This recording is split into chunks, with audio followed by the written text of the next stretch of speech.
चलो पहले हमने पढ़ लिया था स्वर और व्यंजन, है ना।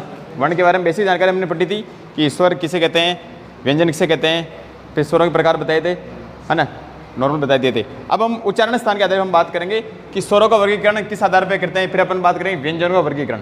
अगर नॉर्मल क्वेश्चन आएगा, आवा नहीं, अगर नॉर्मल क्वेश्चन आता है तो फिर तो वो नीचे से आ जाएगा, अभी बताया जहाँ से। अगर डीपली आएगा तो फिर प्रश्न यहाँ से पूछा जाएगा। तो पहले हम करेंगे स्वरों का वर्गीकरण, किसका, स्वरों का वर्गीकरण, फिर पढ़ेंगे हम व्यंजनों का वर्गीकरण। तो हम पढ़ेंगे आज स्वरों का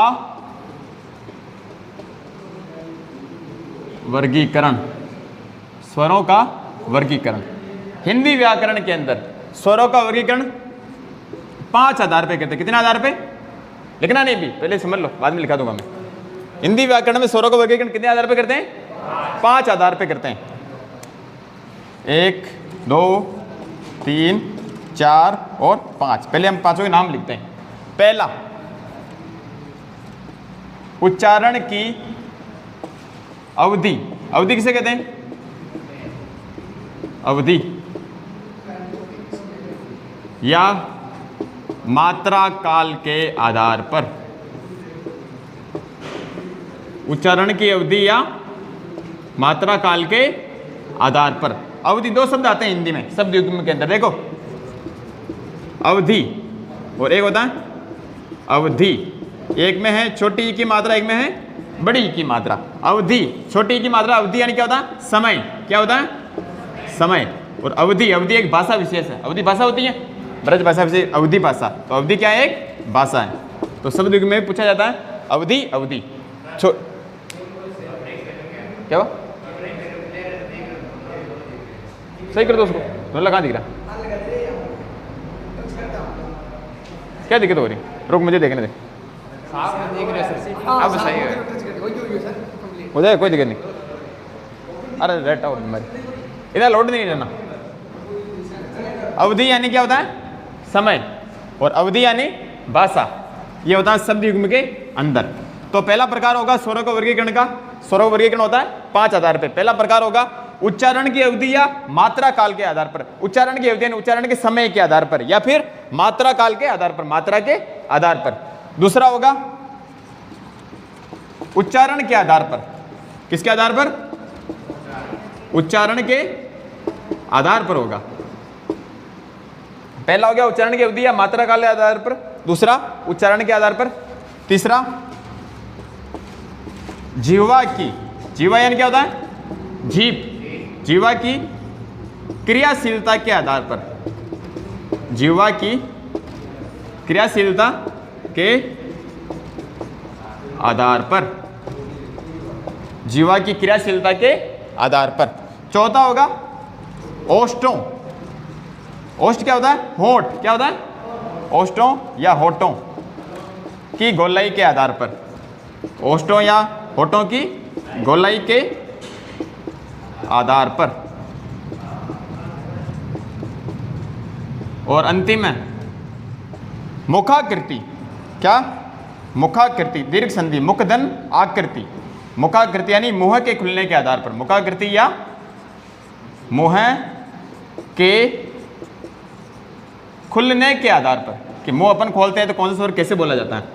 तो मुखाकृति या मुंह के खुलने के आधार पर। एक बार पांचों प्रकार अपन नजर फेर लो।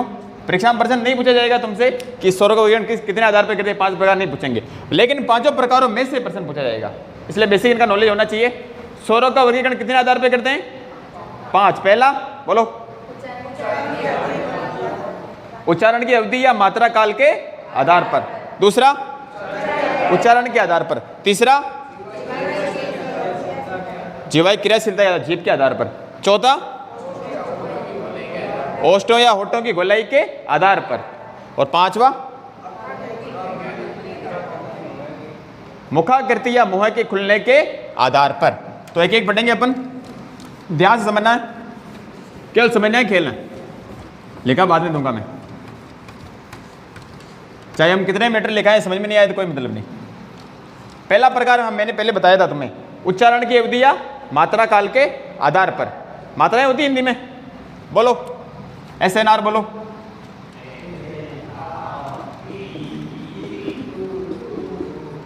ऊ री ए आई ओ औ।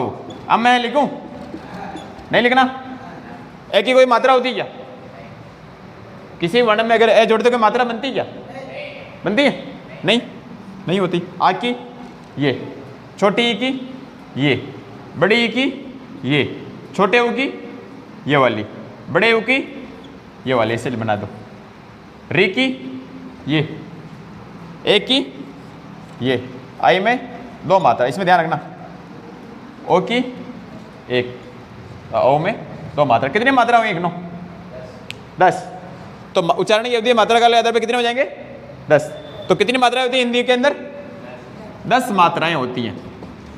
बेसिक चीज बिल्कुल 0 लेवल की, कि हिंदी में कितनी मात्राएं होती हैं? 10 मात्राएं। पता सभी को? ये कोई बताने की आवश्यकता नहीं, ठीक है। अब आके देखो, इनका प्रकार हम करेंगे कि उच्चारण की अवधि या मात्रा काल के आधार पर कितने प्रकार होंगे? 3 प्रकार। कितने प्रकार? 3 प्रकार। पहला, दूसरा और तीसरा। पहला मैंने बताया था दीर्घ क्या, सॉरी, पहला क्या होगा?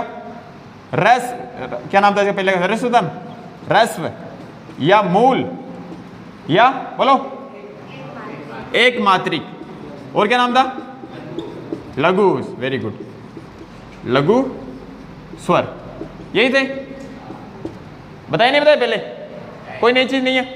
रस्व या मूल या एक मात्रिक या लघु स्वर, मतलब मूल स्वर कौन कौन से थे? बताओ बताओ।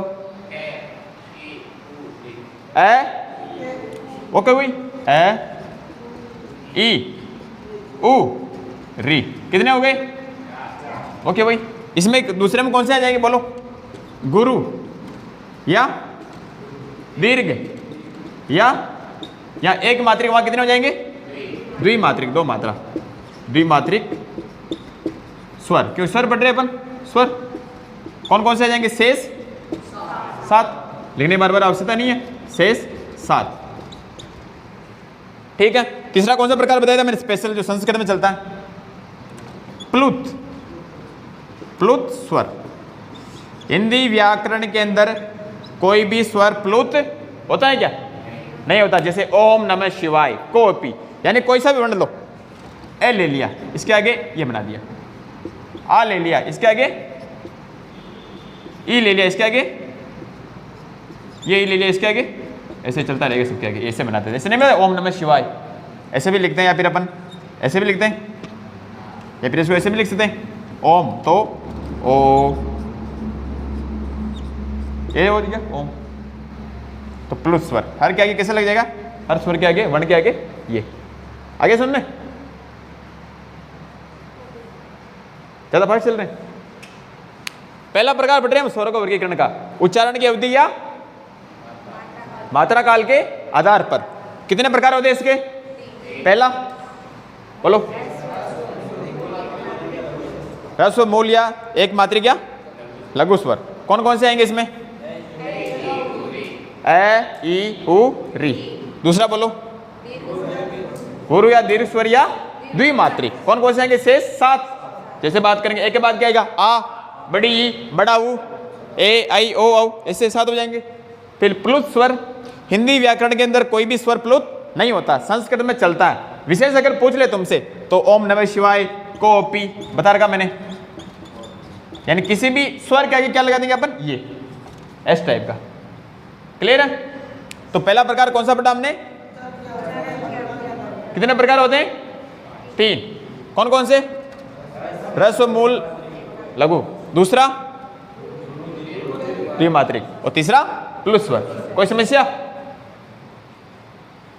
ये हो गया पहला प्रकार। बिल्कुल सरल है, 2-3 बार पढ़ो याद हो जाएगा। बाकी वर्ण टॉपिक ऐसा होता है हिंदी के अंदर, चाहे कोई कितने महारथी हो, परीक्षा से पहले एक बार देके जाना पड़ता है। संधि समाज उपसर्ग प्रत्यय अगर हम नहीं भी देखें तो दिमाग में रह जाते हैं, लेकिन वर्ण देके जाना पड़ता है, क्योंकि कोश, सगोश, अघोष कहाँ हो रहा है, अल्पप्राण महाप्राण कहाँ आ रहा है, कौन सा प्लुत कौन सा दीर्घ, सब घूम जाते हैं दिमाग में। इसलिए इनको एक बार परीक्षा के पहले देख के जाना आवश्यक है।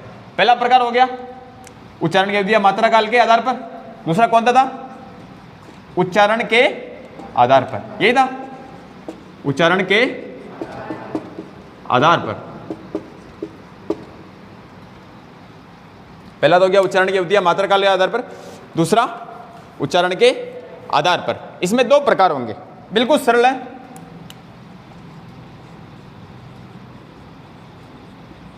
अनुनासिक, कौन सा? और दूसरा होगा अननुनासिक। किसी अननुनासिक, या फिर इसका दूसरा नाम होता है निर उपसर्ग लगा दिया, निर्नुनासिक। खट्टा की नासिक, निर्नुनासिक। बिल्कुल सिंपल शब्द है, बिल्कुल सरल, फोरिक चीज, फटाफट आ जाए। अनुनासिक और अननुनासिक या निर्नुनासिक। अगर हम कोई वर्ण बोलते हैं, स्वर बोलते हैं, कोई भी स्वर, उसके साथ हमारे मुंह के साथ नाक भी बोलती हैं, यानी हमारे मुंह के साथ नाक के द्वारा भी उच्चारण होता है, तो किसमें आएगा वो? अनुनासिक। पहले मेरे इसमें गाने सुने तुमने? चिलक दिखला आजा एक बार, आजा आजा, ओ हुजूर, वो गाता है तो नाक से गाता वो, यानी मुंह और नासिका। किससे गाता वो? मुंह है, मुंह से तो अपन सभी गाते हैं, वो कोई कुछ लोग नाक से भी गाते हैं, नासिका। तो मुंह है और नासिका दोनों से अगर अपन कोई स्वर बोलेंगे तो किसमें आएगा वो? नहीं सुन में, ये मेरे से मैं गाना नहीं गाता, मैं कितना तन्हा लोनली लोनली तेरे बिन ओ बावरिया, वो गाता नाक इसे बीच के गाता, देखना कभी। तो अनुनासिक यानी ऐसे स्वर वर्ण जिनका उच्चारण करते समय मुंह और नाक दोनों से अपन बोलते हैं, किसमें आएंगे? अनुनासिक।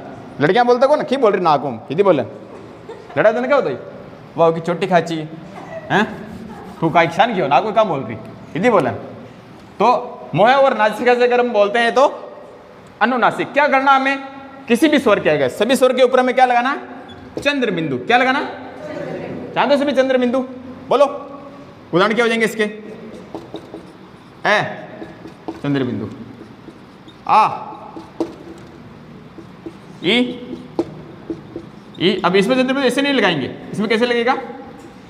ऐसे करके, ये बस टिप की अनुस्वार, ठीक है। फिर ऊ,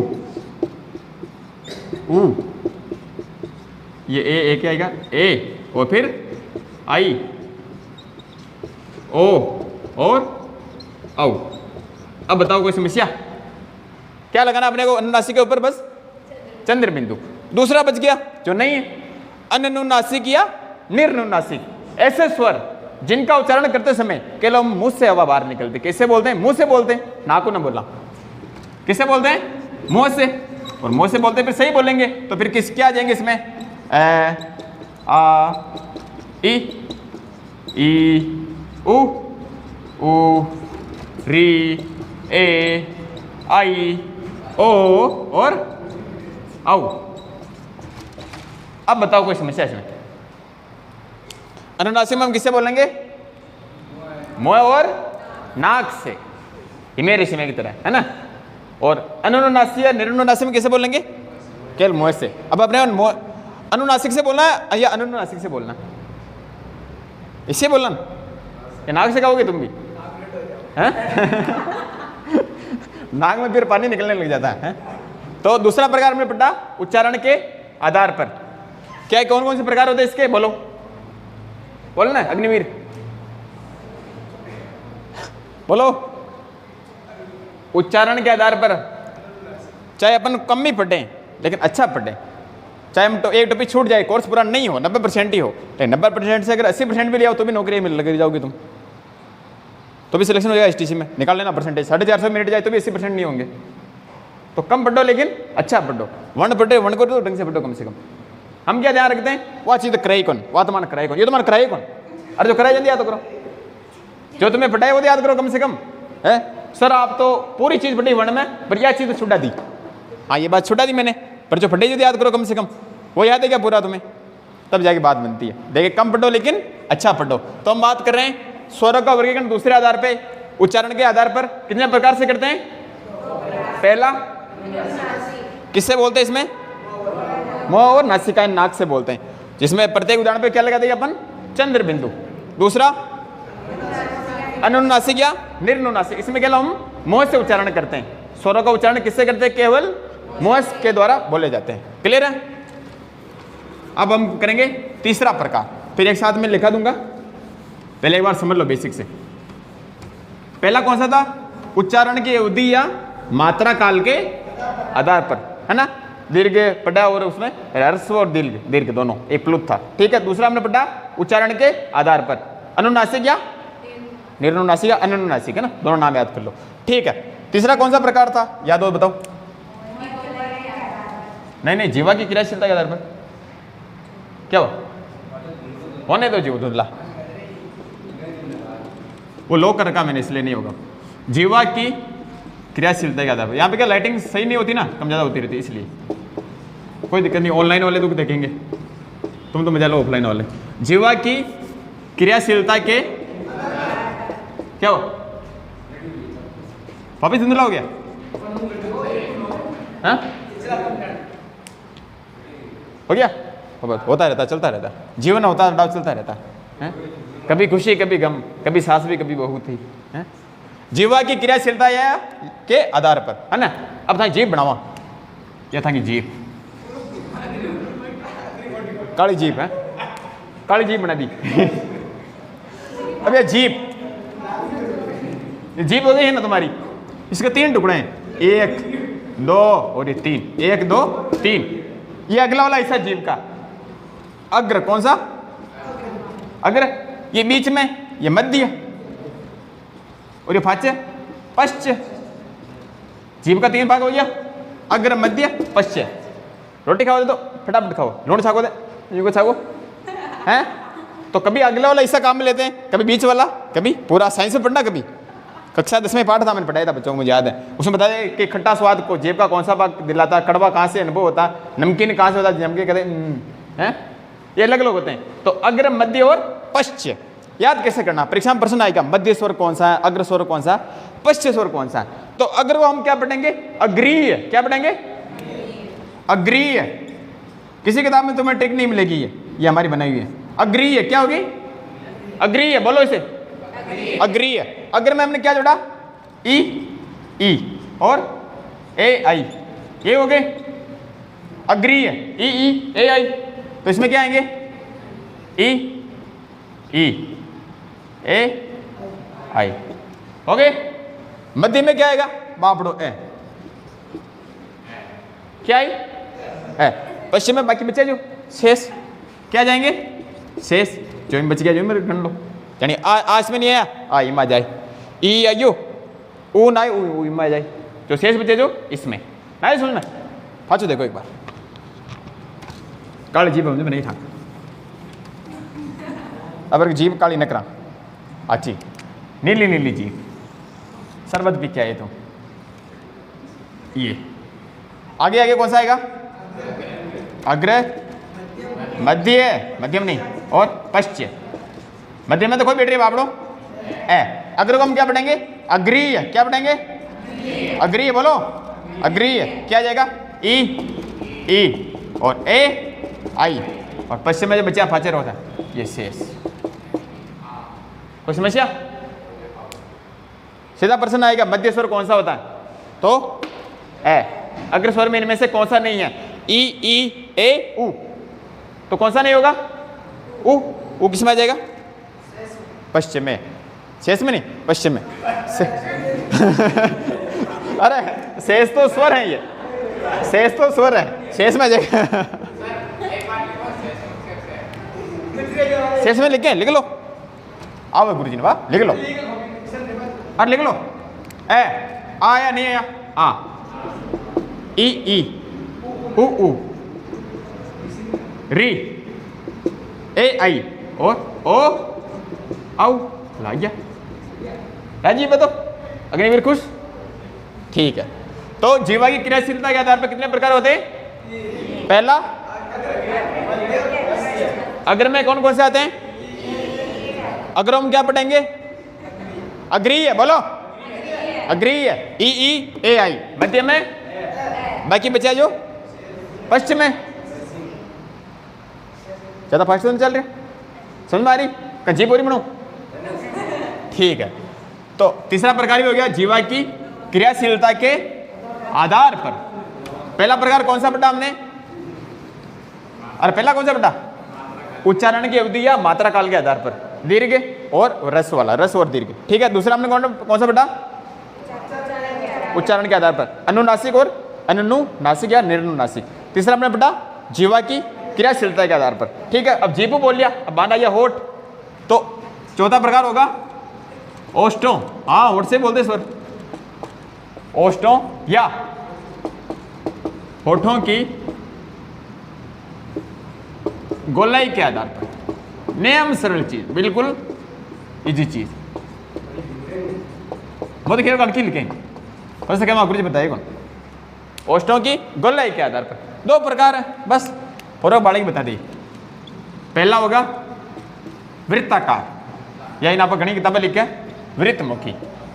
यूं नौजा गुरु जी खवेला पाचार की माँ गुरु जी में वृत्ताकार लगाई, प्रेसा वृत्तमुखी आ गई, या नहीं चीज एक ही बात है ना, गंगाधरी शक्तिमान है। और दूसरा होगा ए लगा दो आगे, अवृत्ताकार या अवृत्तमुखी, राजी रोता अवृत्तमुखी, तय दो बार आएगा ना, अवृत्तमुखी, सीधी बात। अब देखो ये होठ है, बोलो ए आ ई उ उ, होठ गोल हुए नहीं हुए? वृत्ताकार यानी गोल, उ बोलो उ। तो क्या आएंगे दो इसमें? उ। फिर बोलो री ए आई ओ औ, ओ बोलते वापिस होठ गोल हुए, तो क्या आ जाएगा इसमें? उ और ओ औ।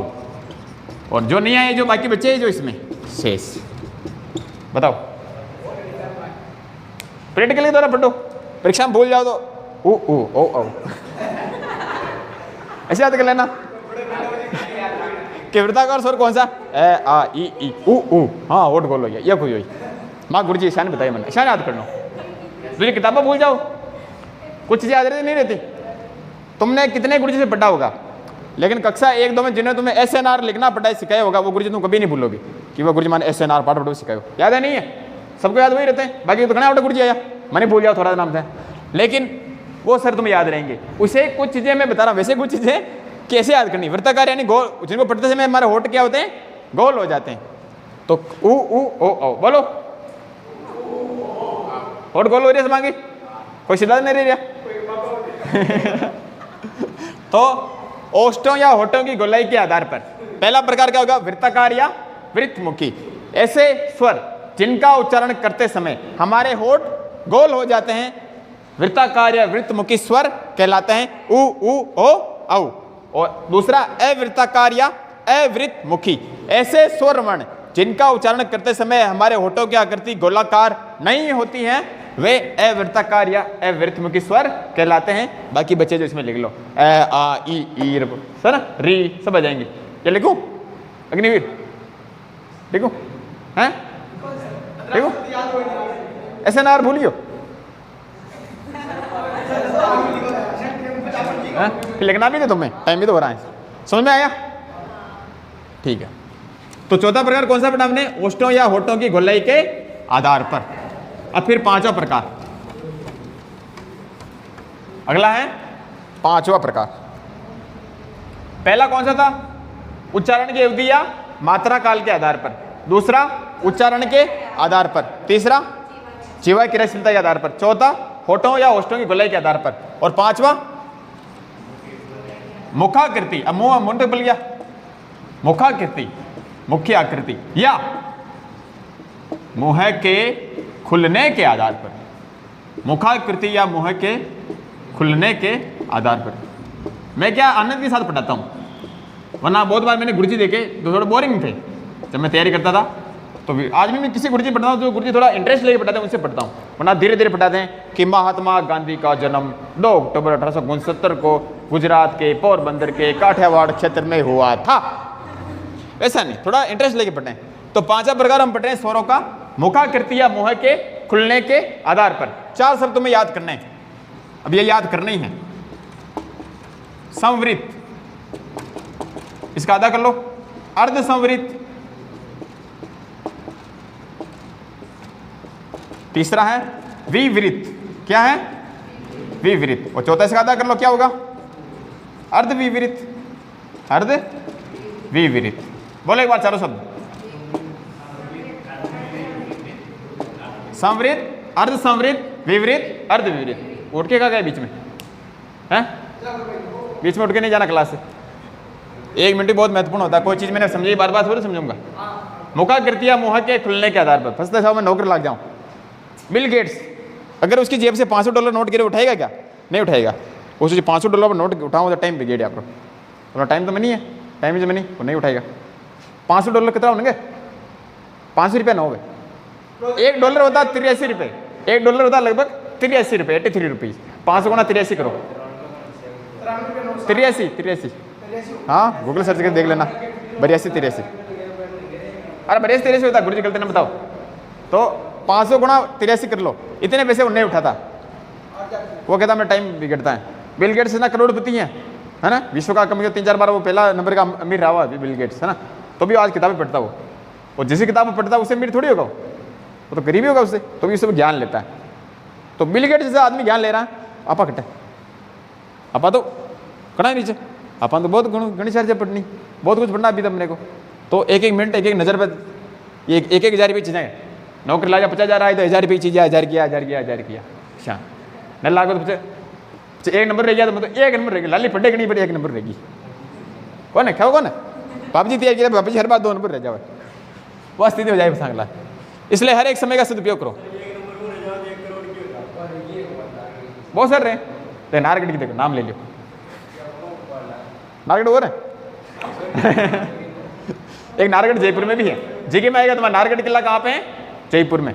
स्वामी माधो सिंह ने अपनी 9 रानियों के लिए 9 महल बनाए थे एक जैसे, आएगा जीके में। नारगढ़ किला जहाँ से देखने पर पूरा जयपुर दिखाई देता है। हैं? एक फिल्म आई थी रंग दे बसंती, नहीं देखी हुई? ठीक हो देखिए। मुखाकृतियां मुंह के खुलने के आधार पर उसकी शूटिंग वहाँ हुई थी। एक फिल्म आई थी वीर, देखी? वीर सलमान खान नहीं देखी? हाँ वही तो बात, टाइम मैनेजमेंट होता कि मैं बताऊंगा टाइम मैनेजमेंट कैसे करते जीवन में। देखो मुखाकृतियां मुंह के खुलने के आधार पर, चारों नाम बोलो। संवृत, अर्ध संवृत, विपरीत, अर्ध विपरीत। विपरीत यानी बड़ा, सबसे बड़ा है। आ सबसे बड़ा होता है, तो इसमें क्या आ जाएगा? आ। एक तो हो गया विपरीत यानी सबसे बड़ा। संवृत पूरा बुराक, ई ओ हैं क्या पूरा फराक ली समृत ई हैं। इसमें थोड़ा बड़े इससे अर्थ समृत, तो ए और ओ, ए और ओ, बाकी वजह से इसमें आ गए। बताओ हैं भाई, बच्चा लिखा है? ठीक है, शेष की बचा बताओ ए बच गयो। विपरीत आ हो तो उसमें मोटे का आदो क्यों हुई, अर्धे ने आधा ए हो गयो। बच गई बचो, री बच गयो, ए आ ई उ री बच गई, बच गयो आई बच गयो, और बचे ओ औ बच गयो। लो अब राजी, शेष लिखो तो बढ़िया बात, शान लिखो तो ही बढ़िया बात, नहीं समझ में फंसा देखो ना थोड़ा टाबर हो, थोड़ा टाबर धीरे समझ में आओ। कौन के जो लड़की बोली तो मैं प्यार से देवी कहता हूँ, हे देवी। देखो देवी, संवृत, अर्ध संवृत, विपरीत, अर्ध विपरीत। विपरीत में क्या आएगा बताओ देवी? आ। इसमें संवृत यानी धीरे धीरे ई ओ तो यूं खेरियो। अर्ध संवृत ए ओ, और बाकी बचा जो एक ला रखा गया अर्ध विपरीत। समझ नहीं है? तो अब हम पांचों प्रकार लिखेंगे, है ना, फिर अपन व्यंजनों पे चलेंगे। पहले स्वर तो पूरे करें, वरना एक साथ फिर महासागर बढ़ जाएगा। लिखे तो निकालो कॉपी, लिखो स्वरों का वर्गीकरण।